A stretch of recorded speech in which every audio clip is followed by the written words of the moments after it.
It's the Morning Star Drive 117.8. You soaring up with sky, now's the time, don't delay.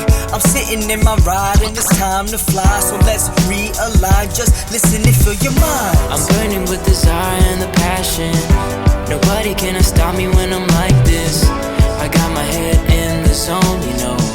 I'm on the Morning Star Drive, you know. Hey guys, how's it going? It's Tuesday, May 18th, and this is the Morning Star Drive on 117.8. We're on YouTube, so make sure to subscribe, follow us on SoundCloud, and make sure to support us on Patreon. So what is going on today on this wonderful Tuesday? We have coronavirus updates, current news from around the world, looking into the history of the making of the New Testament, and of course, the best class ever segment from Sean Jusung McMillan. All right, guys, how you guys doing today? Monday is in the books, and we're already deep into this week, and I hope you guys are just enjoying it, putting the words into action. Now, thankful that you are here on the Morning Star Drive, joining us here today. So keep liking, commenting. Want to hear from you guys and see how you're doing.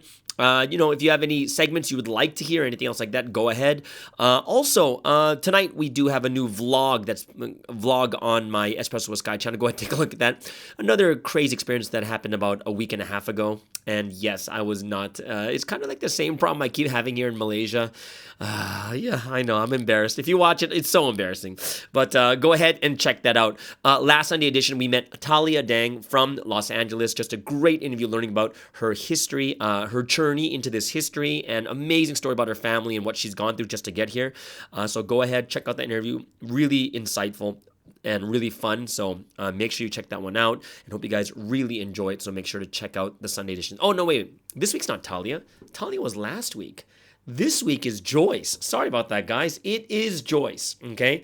So definitely Joyce. It's Joyce Wong from San Francisco. Sorry, guys. I had a brain fart. It is Joyce Wong, okay? Joyce Wong. She's the one with the fiery thumbnail. Go ahead, check that one out. It's going to be if you subscribe, it'll be like the featured video for the channel, okay? So go ahead, check that out. And next week, we're going to have another person too, so another exciting one, so you guys will really enjoy that one too. All right, last night we did a Monday Zoom open Bible study, and that will be posted on Patreon today, so go ahead, check that out, which means it's time to get the show started on the road.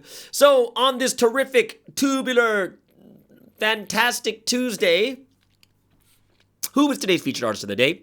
Today's featured artist is from the Paper Music Associates in Korea. It is J. Root. I like him. He's probably my favorite artist on the Paper Music Associates. And the song we're going to hear is Blaze. Second song is Kuma-chang from Japan with Song for Fathers, which is kind of good because we're coming up to Father's Day pretty soon too. And last but not least, it is Justar Aiden Verdi from New Zealand with Holy House. And it was inspired by seeing the roof of the 316 Memorial Building when it was first built. All right, guys? So let's really keep all of our member artists from around the world in our prayers and make sure they can catch their big break.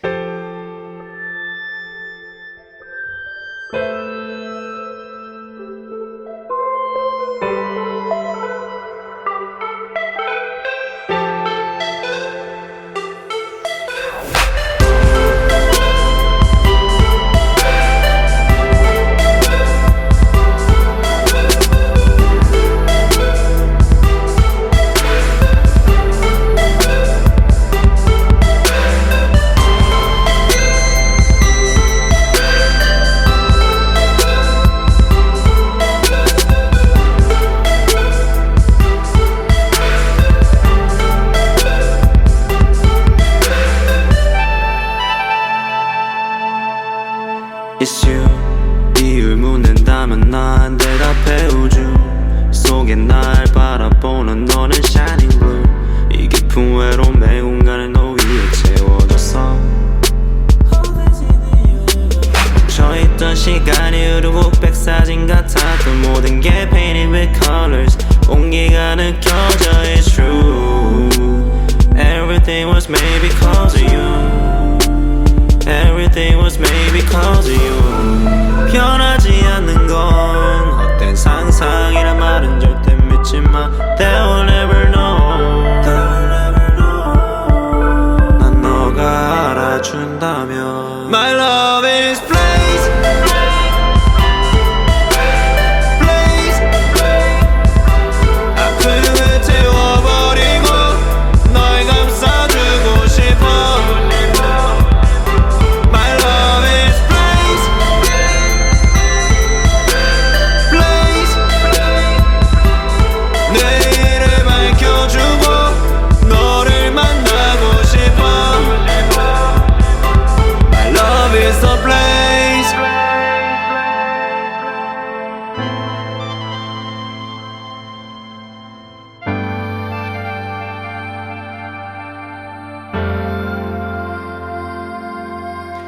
오늘 내게 맡겨 널 붙잡아줄 거니까 하루 종일 너의 꿈을 꾸게 될 거야 너의 아름다움 지켜줄 거야 just for you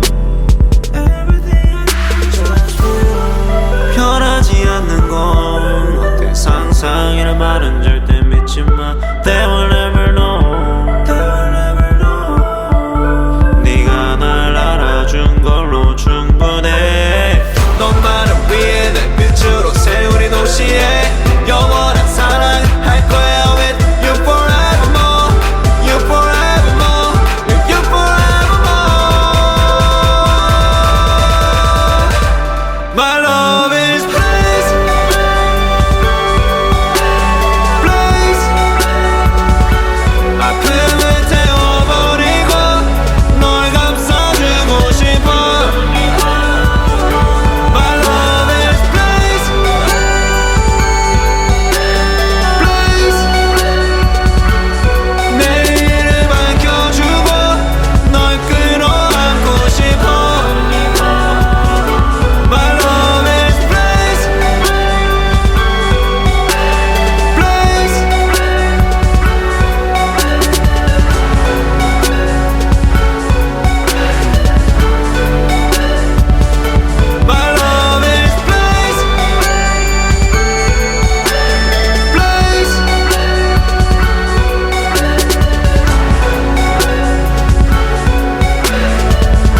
making eyes at the clouds, wondering where did the time go, hanging tight to you now.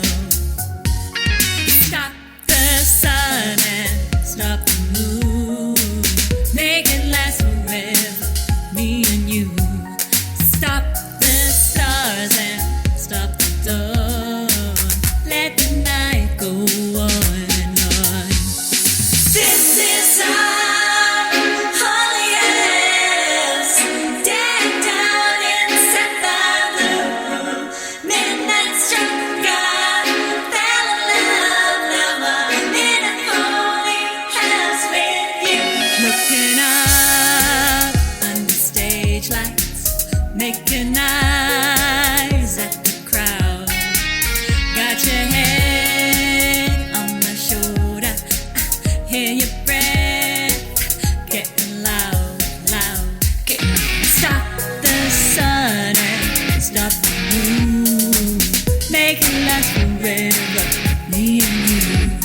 Stop the stars and stop the door, let the night go on and on. This is our holy house, decked out in sapphire blue.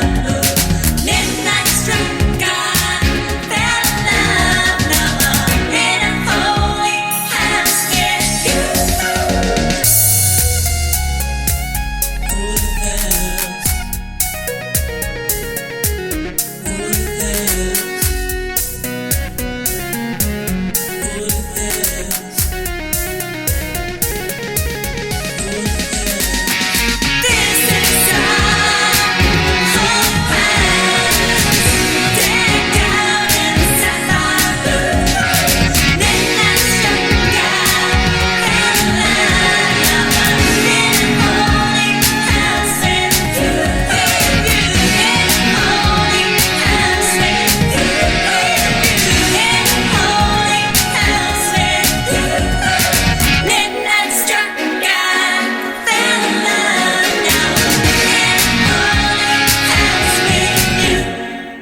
And there you have it. That is Star Aiden Verity from New Zealand with the song Holy House. Before that, Kuma-chung from Japan with Song for Fathers. And the featured artist of the day is J. Root from the Paper Music Associates in Korea with the song Blaze.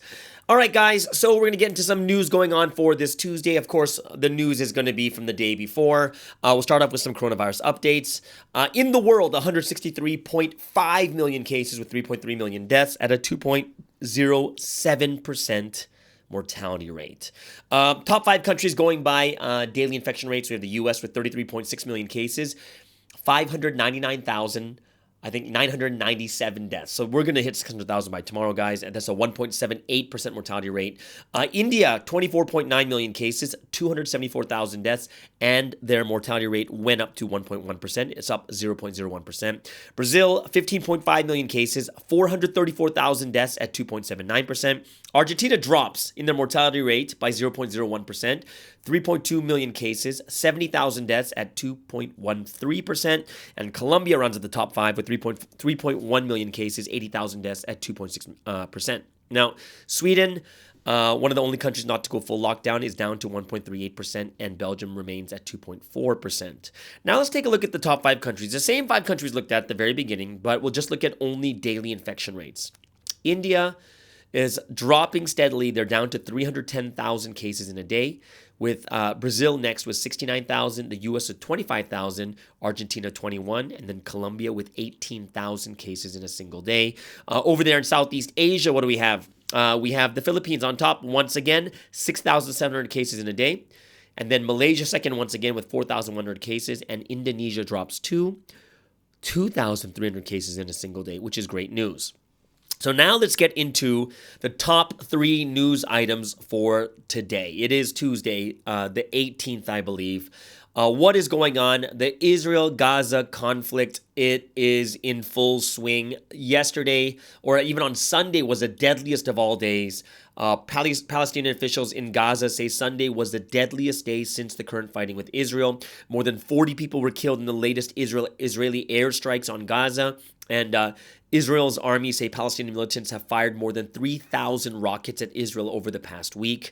United Nations Secretary General Antonio Guterres has warned that further fighting could plunge the region into an uncontainable crisis, and he pleaded for an immediate end to the utterly appalling violence. So early on Monday, Israeli warplanes launched 80 airstrikes on several areas of Gaza City shortly after Hamas militants fired a barrage of rockets at southern Israel. And the UN has also warned of fuel shortages in Gaza, which could lead to hospitals and other facilities losing power. Now, the UN Deputy Special Coordinator for the Middle East peace process told the BBC that she had appealed to Israeli authorities to allow the UN to bring in fuel and supplies, but was told it was not safe. So Gaza officials said 42 people, including 16 women and 10 children, died in Sunday's Israeli airstrikes. 10 people, including 2 children, have been killed in rocket attacks on Israel since the fighting began last Monday. Now, the overall death toll in Gaza now stands at 188 people, including 55 children and 33 women, with 1,230 injured, according to the Hamas-controlled health ministry. Now, Israel says dozens of militants are among the dead. And what happened on Sunday then? Israeli airstrikes hit a busy street in Gaza just after midnight on Sunday, causing at least 3 buildings to collapse and dozens of deaths. So Hamas launched a barrage of rockets towards southern Israel overnight and during the afternoon, and millions of Israelis scrambled to safe rooms or shelters as sirens went off. Palestinians also tried to take precautions, but in the densely packed and poorly resourced Gaza Strip, many had nowhere to go, right? So It's pretty crazy what is happening over there. Yeah. It's like the Israeli military leader also said that it's been conducting strikes on a militant tunnel system in the area. So the tunnels collapsed, caused the houses above to collapse as well, leading to unintended civilian casualties. And it said Israel's military also said that it's been targeting leaders and infrastructure linked to Hamas, right? So, yeah, it is something that we're not sure how long it's going to be going on for. If the Palestinians are shooting 3,000 rockets, yes, I told you guys to go check out the Iron Dome defense system, and it's intercepted many of them, but not all, right? So the question is, how likely is a ceasefire? And there's a BBC diplomatic correspondent, and basically it says, is there going to be a ceasefire? And it's like, not obviously. Right? Because the Prime Minister Netanyahu said the attacks are continuing with full force and will take time. And in a news conference on Sunday, he also admitted there were pressures, but thanked U.S. President Joe Biden in particular for his support. Now, Mr. Biden, President Biden of the U.S., his envoy, has been in Israel since Friday discussing the crisis with Israeli officials. And since the U.S., like Israel and many other countries, regards Hamas as a terrorist organization, they will not be meeting one of the two warring parties. So any messages for Hamas will have to go through traditional interlocutors, such as Egypt or Qatar. Right? So the chances of a ceasefire, they said, the only way is both sides believe that they've won. Like both sides will claim victory. That's the only way it's gonna end. They had a UN meeting, Security Council meeting, also I believe yesterday. And what happened during that UN Council meeting? The UN Security Council has been unable to agree on a public statement in recent days, and none was forthcoming after the meeting.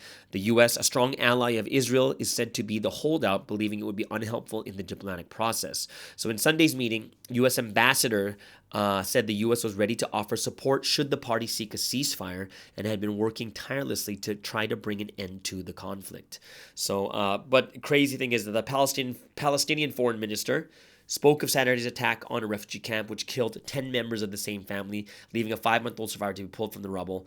And basically, the response was, no, we're not going to be ending this anytime soon. So it's going to be pretty intense. And what we know for sure is, and what we know in the past is, the only thing that can stop it basically is God and the one sent by God. So we really need to pray together and make sure that this works out. Let's go over to the next thing. Next topic is going to be about some coronavirus updates. Not updates, but something good news in the UK. What is happening in the UK? Oh, no. We're going to take a look at Seychelles. Okay, so those of you guys don't know Seychelles, I believe it was a French occupied region in the past. I'm not sure if it's still governed by the French. Let's take a look at the news. But the interesting things about Seychelles is their country is 60% vaccinated, but infections are rising. Right? So that's like kind of weird, right? However, it's not as bad as it sounds. So what does that mean? So one of the most vaccinated countries in the world is experiencing a coronavirus outbreak. So other nations struggle to secure enough vaccines, but Seychelles is in an enviable position of having already fully immunized more than 61% of the population, but that hasn't been enough to stop the spread of COVID. So over the past month, case numbers have been rising in the Indian Ocean archipelago, prompting authorities to impose restrictions in the country of 98,000 people. So data released Thursday shows there are more than 2,700 active cases, and of the current active cases, 33% have been fully vaccinated. Okay, according to the Ministry of Health. So on face value, the fact that Seychelles, with such high vaccination coverage, is still facing an outbreak calls into question whether countries can inoculate themselves out of the pandemic. But experts and local officials say the Seychelles outbreak isn't a sign the vaccines aren't working. The tropical nation is a reminder that even countries with high levels of vaccination can't drop their guard, right? So the situation in Seychelles is what? Just over a month ago, the Seychelles was so confident with this coronavirus handling that it dropped restrictions for most tourists. So with few cases and a mass vaccination campaign underway, the tourist-dependent country reopened its borders to almost all international travelers. Excuse me. Meaning, anyone with a negative PCR test could enter the country without any quarantine. So it was a crucial step for a country where tourism directly or indirectly generates over 70% of the GDP and employs more than 30% of the population. So by that point, the country had reported fewer than 3,000 entered cases and 16 deaths. So since then, total cases have more than doubled to 9,184 cases and 32 deaths, according to the Ministry of Health figures released at a press conference Thursday. So it's not really clear what led to the spread, although the Minister of Foreign Affairs and Tourism said the virus had likely been in the country all along and had spread as vaccination made people more complacent. So improved contact tracing and testing had also helped authorities catch more cases. So over the last few months after vaccination, people have seen that anybody getting infected is not getting seriously sick. Nobody is dying. Nobody's getting a lot of complications. So people in the islands who this foreign minister of tourism said love to party have been socializing without taking precautions. So basically, people have been letting down their guard. So the Seychelles is relying on China-made Sinopharm and Covishield, the AstraZeneca vaccine made in India, and of all fully vaccinated people, 57% received Sinopharm, which was given to those aged 18 to 60, while 43% took Covishield, which was given to those over 60. And around 37% of positive cases from the week to May 8th has been fully vaccinated. So that's kind of weird. 30%, like over a third, are vaccinated but are positive, right? Although it has not released data on which vaccines they received, the government hasn't released data on the age breakdown of the coronavirus patients. Around 20% of those who were admitted to hospital for treatment had been vaccinated, but their cases weren't serious, right? So that's other good news too. So the conclusion is that the vaccines are protecting the people. Those who have been vaccinated are not developing any complications, and they remain confident that the vaccines, both of them, have helped the country, and things would have been worse if they weren't vaccinated, right? So that is some good news, right? So I hope that even though it's not the full, like they said, for herd immunity, you need over 70%, like 75%. And that's something that people really have to consider. If they don't consider that, then what happens? They're going to be, letting their guards down. And since not 2/3 of the population is vaccinated for herd immunity, many people can still get infected, right? Last news, we're going to go back to Palestine because I did talk about this a little bit. I should have put this at the second part of the current news, but, we have the deadly war going. It's not even a full war yet, but there's fighting in Israel and Palestine. But the Palestinian foreign minister slams the moves to normalize relations with Israel, right?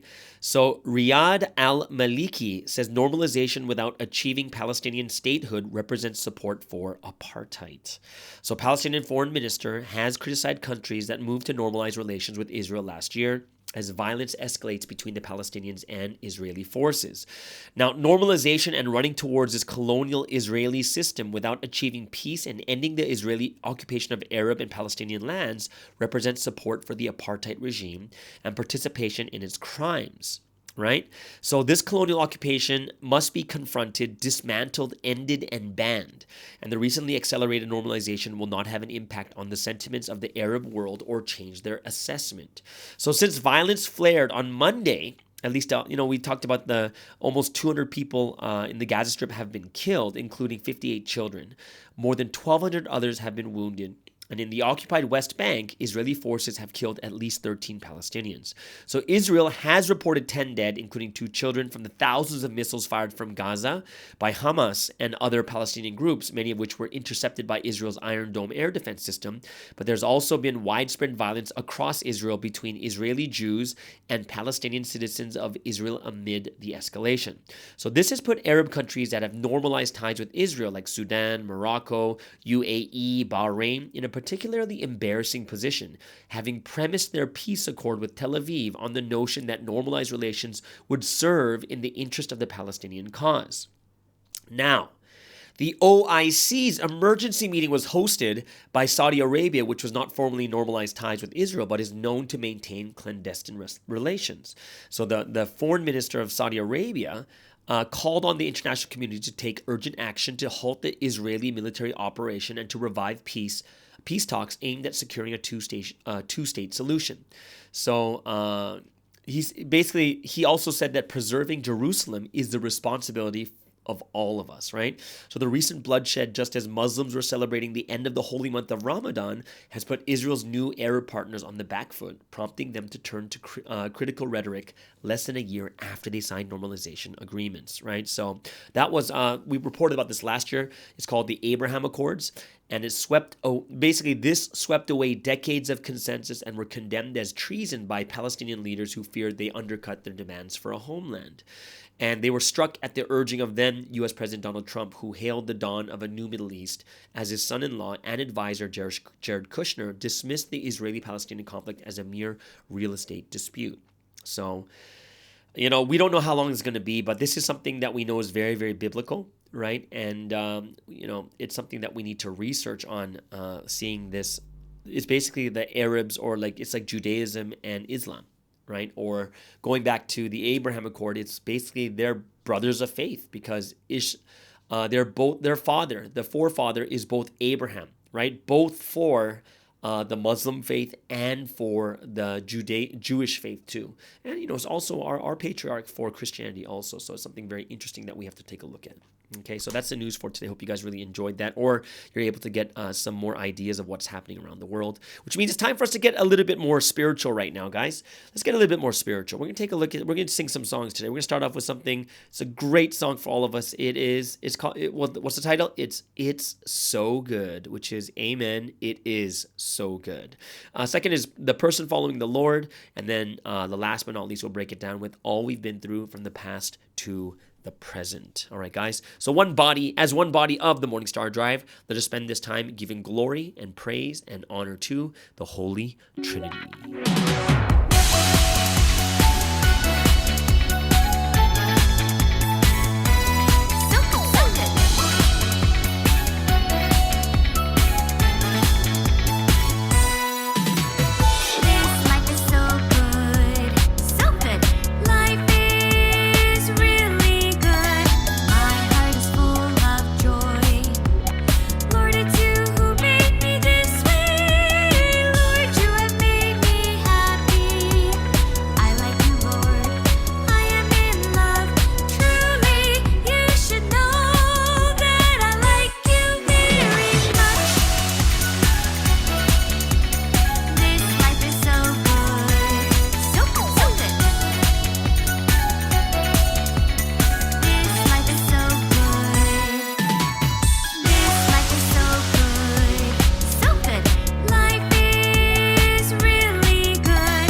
that sun setting over the hill. Just as the night grows dark and turns into the break of dawn, we changed you as we listen to the word of life. As the Lord misses us, so we yearn and longs for us, we too listen, so we long for you, Lord. Can anyone seize the person following the Lord? Can anyone stop that sun setting over the hill? Everything and everyone in this whole world may change. Oh, my heart is still longing for God's will eternally. Can anyone seize the person following the Lord? Can anyone stop that sun setting over the hill? Just as the night grows dark and turns into the break of dawn, we choose you as we listen to the word of life. As the Lord misses us, so we yearn and longs for us, we too listen, so we long for you, Lord. Can anyone seize the person following the Lord? Can anyone stop the sun setting over the hill? Everything and everyone in this whole world may change. Oh, my heart is still longing for God's will eternally.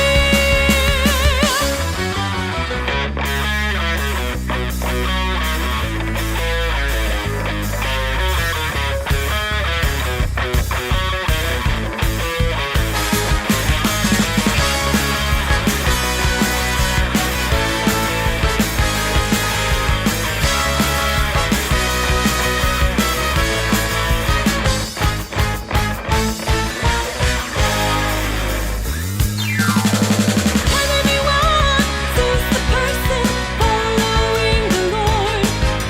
Can anyone stop that sun setting over the hill? Everything and everyone in this whole world may change. Oh, my heart is still longing for God's will eternally. Can anyone seize the person following the Lord? Can anyone stop that sun setting over the hill? Everything and everyone in this whole world may change. Oh, my heart is still longing for God's will eternally.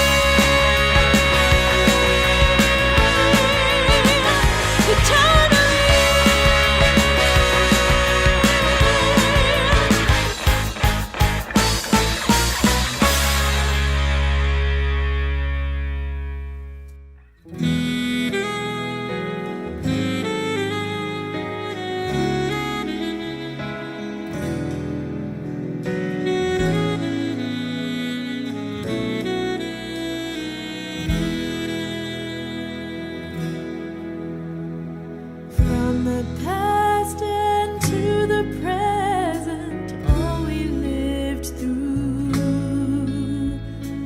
All this time, the Trinity poured out grace and love. Everywhere the Holy Son was by our side, He protected us with endless love. Day and night, the Holy Spirit inspired us, for her love and endless grace.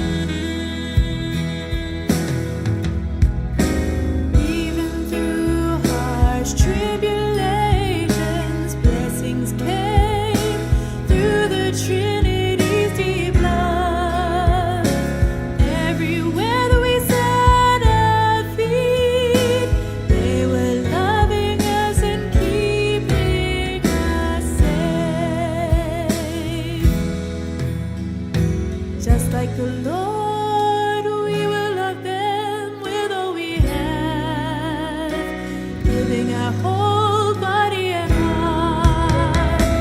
Without changing, now forever, we will love the Trinity always. Without changing, now forever, we will love the Trinity always.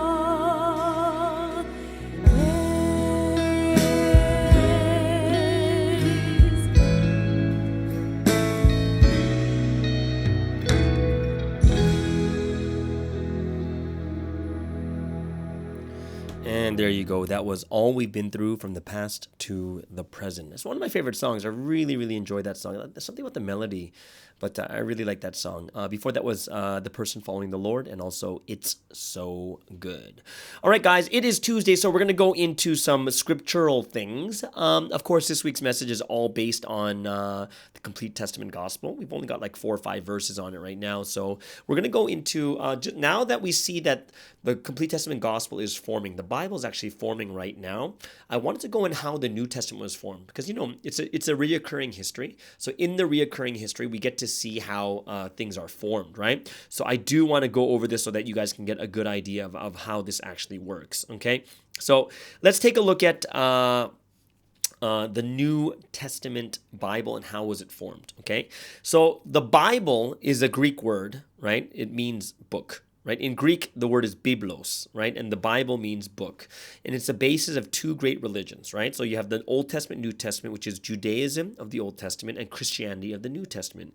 And in each case, it brings together a group of documents to tell a story of the founders of the religion and the early followers of the religion too. So in doing so, it also explains beliefs, right? So the conventional source of historical evidence, right, any like archaeological remains, written documents, provide very few traces of the Old Testament story and none at all of the events described in the New Testament. So yet in the Bible, the early Jews and Christians provide an account of themselves, which is unparalleled among religious groups of those times in its wealth of detail. Okay, so if you look at the epistles, right, the epistles come after the Gospels, right, the epistles and Acts, these were all written between 80, 50, and 90. The holy book used by the early Christians is the Jewish Bible, right? So there was no New Testament, New Testament didn't even exist. So the Christians today know it as the Old Testament, right? And basically the reason why we say Old Testament, because it's in context of a covenant between God and man, the old one, and then there's a new one when Jesus came. But from the middle of the 1st century, texts begin to be written which will later be gathered into a New Testament representing the updated covenant revealed by Christ. So the earliest such texts are the letters or the epistles written between 50 and 62 AD by St. Paul to various early Christian communities. So next in chronological sequence comes the book of Acts, right? So after the Gospels, it comes the book of Acts of the Apostles, a description of the missionary efforts of Peter and others in Jerusalem and of Paul on his journeys. So this account is believed to be the work of Luke, right? So everyone believes that Luke wrote 2 books, which is Luke and Acts, who probably writes it between around 75 and 90 AD, somewhere in there, right? And he has accompanied Paul on some of his travels, including his last journey to Rome. So much of Acts, therefore, is the first-hand contemporary evidence of the events described. Now, an oral source from around 30 AD, right? The Gospels is a written form and are slightly later than the epistles and Acts, but they contain oral texts from earlier times. So the first Christians gathering for worship repeat together their beliefs about the life, death, and promises of Jesus Christ. And these truths are what they have been told and taught, and they are what they teach to new converts and to their own children. And they are the joyful tidings of a better world which only Christians share. And the gospel, which means good news, is what the word is what they are like spreading to people and to their families. So as the years pass, it does make more sense to write down the sayings of Jesus and the stories about him, which many Christians, but not all, know so well by heart. And this is done in several places and in differing versions. So the earliest version to survive in the Bible is Mark's Gospel, and it was probably written between 75 and 85 AD, and it was used together with the sources as the basis for the Gospels of both Matthew and Luke, each written a few years later. So the Gospel of John is later again, perhaps around 100 AD, and differs from the other three in concentrating on spiritual issues more than a biography of Jesus' life. So it's not until well into the 2nd century that the four Gospels are given their names. Right, so when you see, obviously you see the names is Matthew, Mark, Luke, and John, right? But it was not well into the 2nd century that the four Gospels are given their names. So if we establish a canon, right? What the canon was established anywhere from the 2nd to the 4th century AD. So by the middle of the 2nd century, it's very, very evident that a great many different and often contradictory passages of Holy Scriptures are circulating among the various Christian churches, each claiming to offer the truth, right? So there's even a gospel according to Judas Iscariot back at that time, okay? And which of these shall be accepted as the official canon of the New Testament? And this becomes a subject of urgent debate among church leaders. So by the end of the century, it's widely agreed that four gospels, the epistles of Paul and the Acts of the Apostles, are authentic. But it's not until 367 that a list is circulated by Athanasius, Bishop of Alexandria, which finally establishes the context of the New Testament. And those of you guys who don't know, Athanasius, he was one of the bishops that was participating in the very first ecumenical council in 325 AD, the Council of Nicaea, and he was the one that was arguing with Arius about the divinity of Jesus. Is he man or God? And Athanasius basically said that Jesus is fully God and fully man, but he's also the one listed here, 367, which is around 40 years after. 325, 50 years after, no, almost 50 years after that council started, about the full list of the contents of the New Testament. So the texts are being like ceaselessly copied and recopied on papyrus and later on parchment, and a few fragments survive from the 2nd century. But the earliest, right, if you take a look at the earliest complete New Testament, right, it's called the Codex Sinaiticus, okay? The Codex Sinaiticus, okay, which is in Greek. It's written probably in Egypt. Now this is actually in the British Library.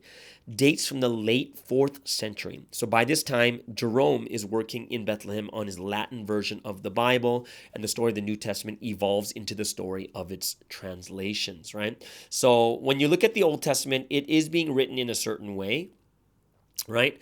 And the way that it comes together is quite amazing. That you think about it, guys. You don't have the full, like the official New Testament until late into the 4th century, right? That's like almost the end. Like that's like over 350 years later is when you get the earliest manuscript of it. And before that, there were so many manuscripts just floating around, contradicting each other. We're not even sure which is which. And that's quite interesting for us to know. And it's quite, I would say it is something that is relieving more than anything else. Now, what does that mean? It's relieving to know this because the complete Testament Bible that's being written right now, we have nothing contradictory. Everything is basically coming from a single source, right? And it's what should have been done back then, right? It should have been done back then where Jesus was the one who wrote, or at least spoke, and the people wrote exactly what Jesus said, and that's the way it should have been. But you see, we are so blessed right now, right? We are so blessed to be in a time where the complete Testament Bible is just, we're living it basically. Every Sunday message we're learning, especially the last 3-4 weeks, we're going through it together, and we have already like 4 or 5 verses already in it. So it's quite inspiring, but it's so much better right now than before. When you see the New Testament is just scattered, people couldn't write. A lot of things are being written 20 years after the fact that it was only given through oral tradition. So this is what gives me thanksgiving more than anything else, right? So that is today's word studies on the forming of the New Testament. It's really, really interesting because it's not going to be, thank God it's not going to be exactly the same, right? So that is today's word study. The word study is how the New Testament came together. Now, we're going to go into the song of choice, and this song of choice is also old school, but it's old school hip hop back in the days when I was listening to hip hop stuff. This is 1994. This is 1994. This song was really popular for like the next 2 years.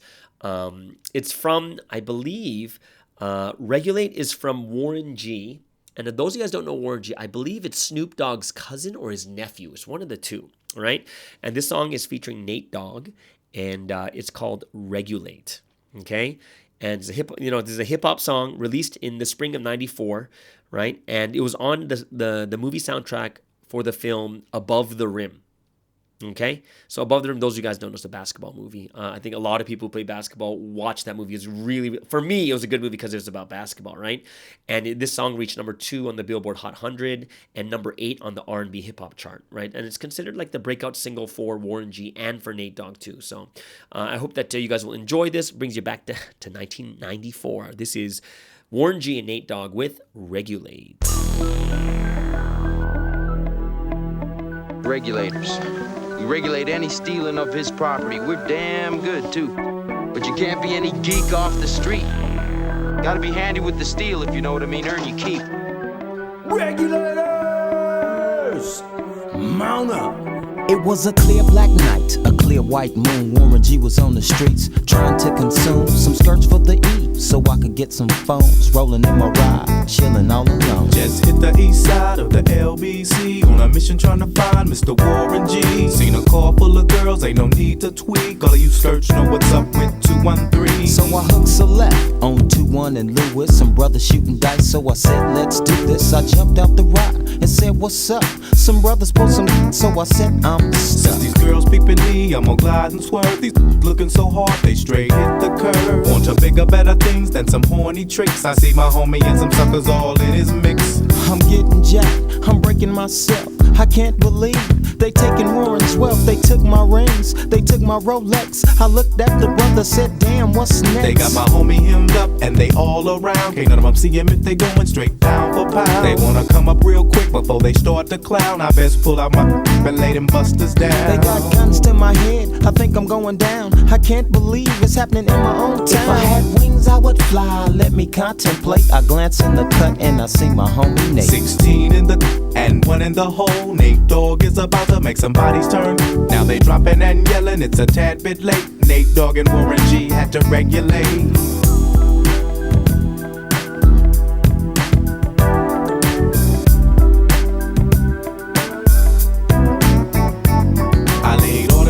I let my explode. Now I'm switching my mind back into freak mode. If you won't skirt, sit back and observe. I just left a gang of over there on the curb. Now they got the freaks and that's a known fact. Before I got jacked, I was on the same track. Back up, cause it's on N-A-T-E and me, the Warren to the G. Just like I thought, they were in the same spot, in need of some desperate help. But Nate Dogg and the G-Child were in need of something else. One of them names was sexy as hell. I said, ooh, I like your size. She said my chords broke down and just sing real nice. Would you let me ride? I got a car full of girls and it's going real swell. The next stop is the East Side Motel.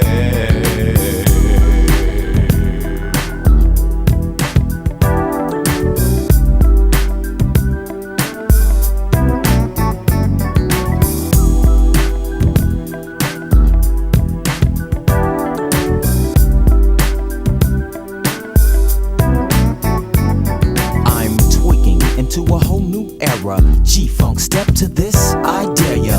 Funk on a whole new level. The rhythm is the bass and the bass is the treble. Chords, strings, we brings melody. G-Funk, where rhythm is life and life is rhythm.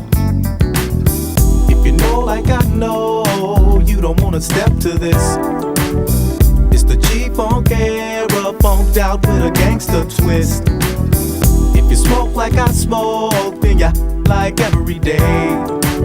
And if your ass is a buster, 213 will regulate.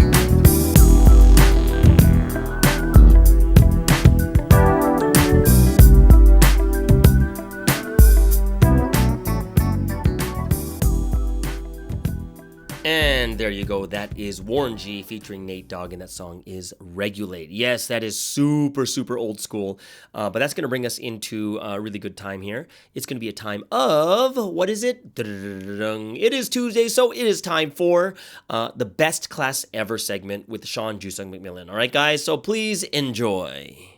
Have you ever wondered how two guys living in San Francisco starting a small business out of their garage could disrupt an entire industry? And yet, time and time again, we have seen Stanford School dropouts like Bill Gates, who started Microsoft, Steve Jobs and Steve Wozniak, who started Apple, Sergey Brin and Larry Page, who started Google, Jeff Bezos, who started Amazon, and Mark Zuckerberg, who started Facebook, grow to become international billionaires and outperform corporate giants like the music industry, Walmart, and IBM. What is the slingshot that is allowing these Davids to strike down these Goliaths? My name is Sean Jung Jusung McMillan, and this is the Best Class Ever.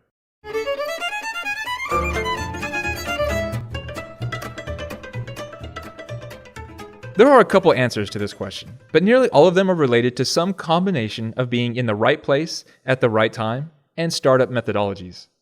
I can't teach you how to be in the right place at the right time with the right idea, but I can tell you about the various different collaborative techniques that Silicon Valley startups use to generate good ideas and execute on them to rapidly generate and test those ideas. So this is the first in a series of lessons in which we will introduce some of those collaborative techniques. Today's lesson is called Design Thinking, and it comes from the Design School, or the D School graduate program at Stanford University. These methodologies all center on the user. By that, we mean you need to find out as quickly as possible what the customer wants, needs, and how they react to using your product or service. This idea of user-centered design was initially introduced by David Kelly, a profoundly nerdy engineer who started a creative problem-solving company called IDEO. This was the guy Steve Jobs first turned to when he and Steve Wozniak were developing their first ever user-friendly personal computer called the Macintosh, the one that would eventually revolutionize the personal computing industry. They needed a device that would allow human beings to interact with computers using their hands. We all take it for granted now, but Steve Kelly's team at IDEO developed the mouse, which allowed humans to manipulate the cursor on the computer's monitor with their hand. Remember, Steve Jobs himself was not an engineer or a programmer, but more of a designer. Steve Kelly later on went on to found the D School, or the Design School graduate program at Stanford University. When he introduced the idea of the program to Steve Jobs told him, don't just let anyone into the design school.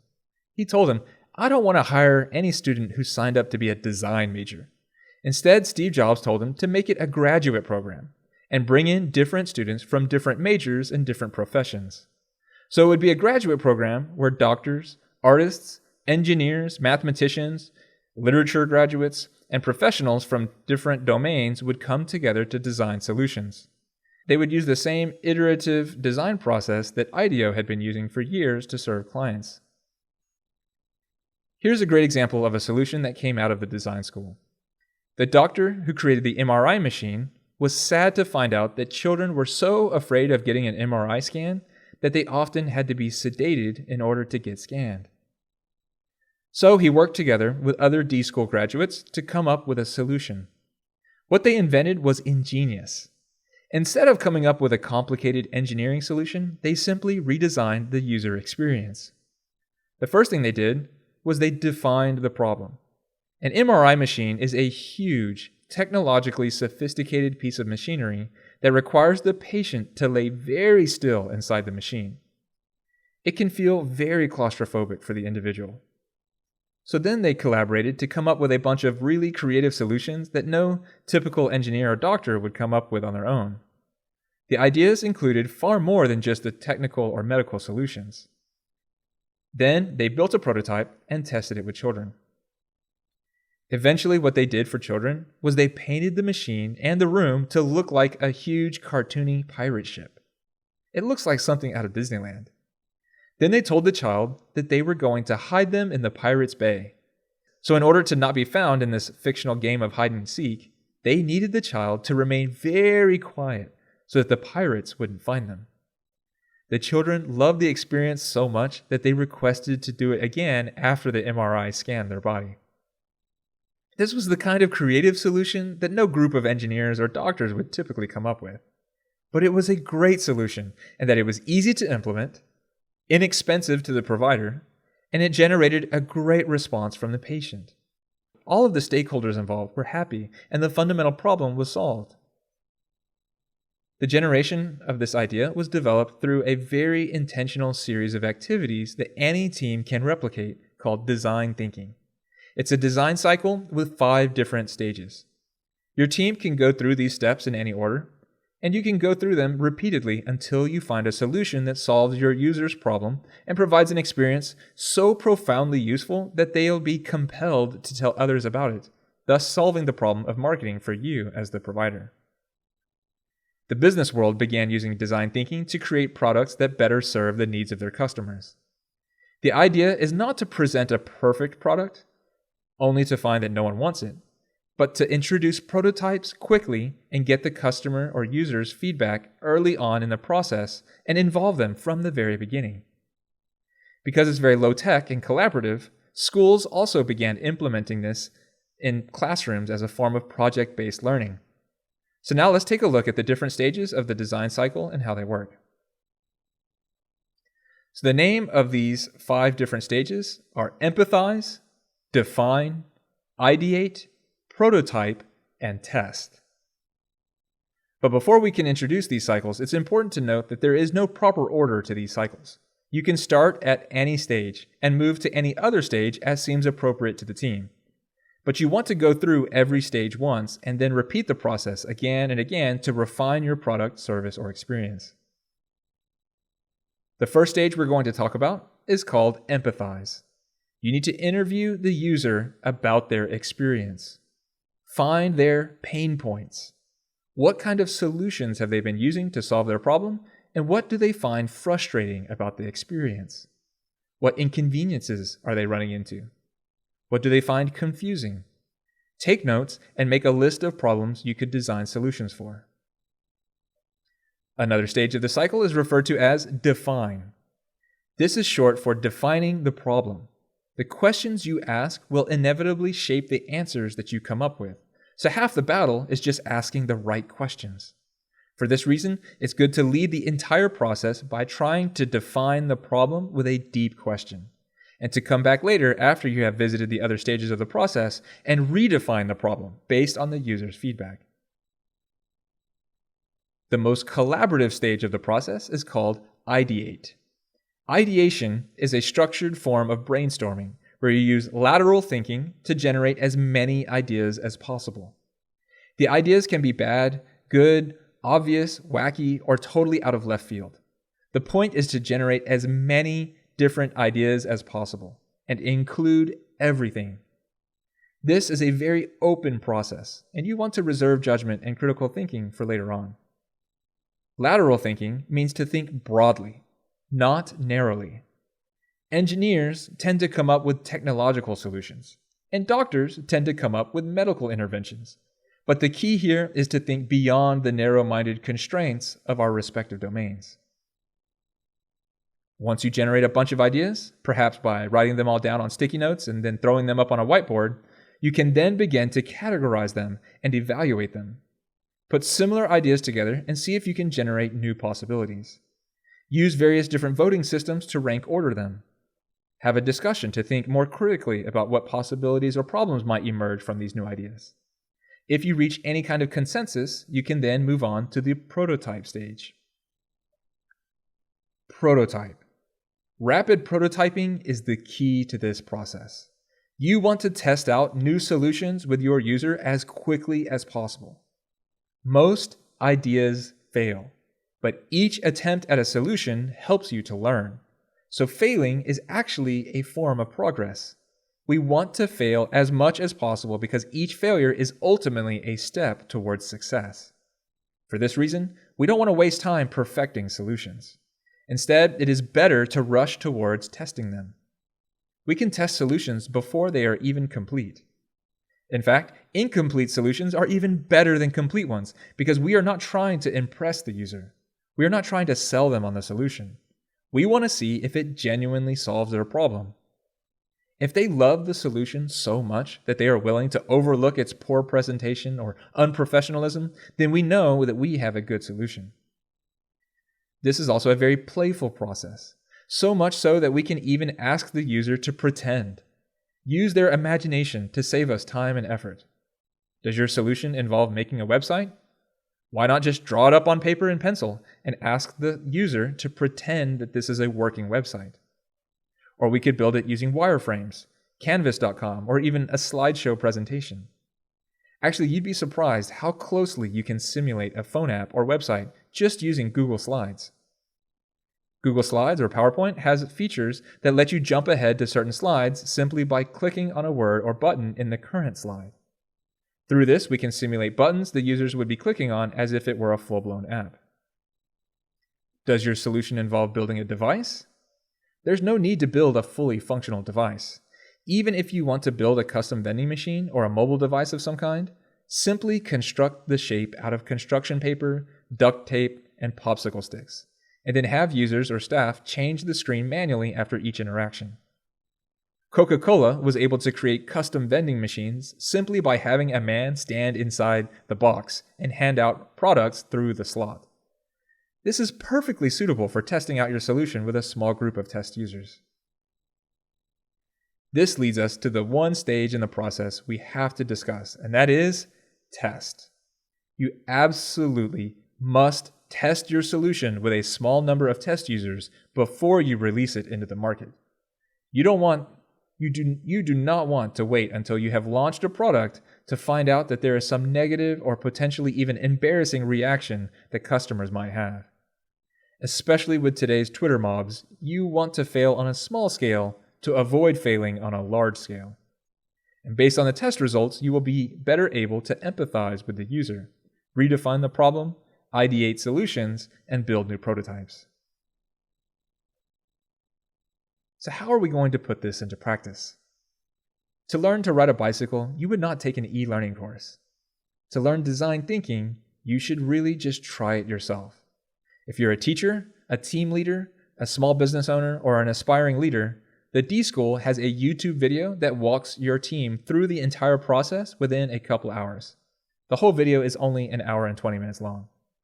They even have a guided practice worksheet you can print out for each member of your team to use to define, empathize, iterate, prototype, and test a solution. It's really fun, and all you need to prepare are some craft materials like glue, tape, popsicle sticks, string, paper, pencils, etc. These materials will allow you to do some quick paper prototyping. To find this video or any more resources, or to see the next lesson in our series on startup methodologies, simply visit www.bestclassever.org/design thinking.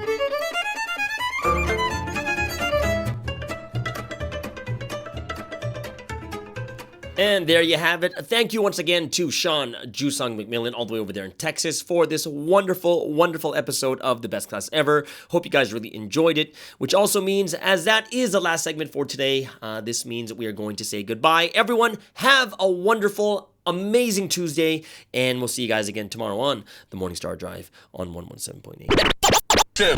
It's the Morning Star Drive 117.8. You soaring up with sky, now's the time, don't delay. I'm sitting in my ride and it's time to fly, so let's realign, just listen and fill your mind. I'm burning with desire and the passion. Nobody can stop me when I'm like this.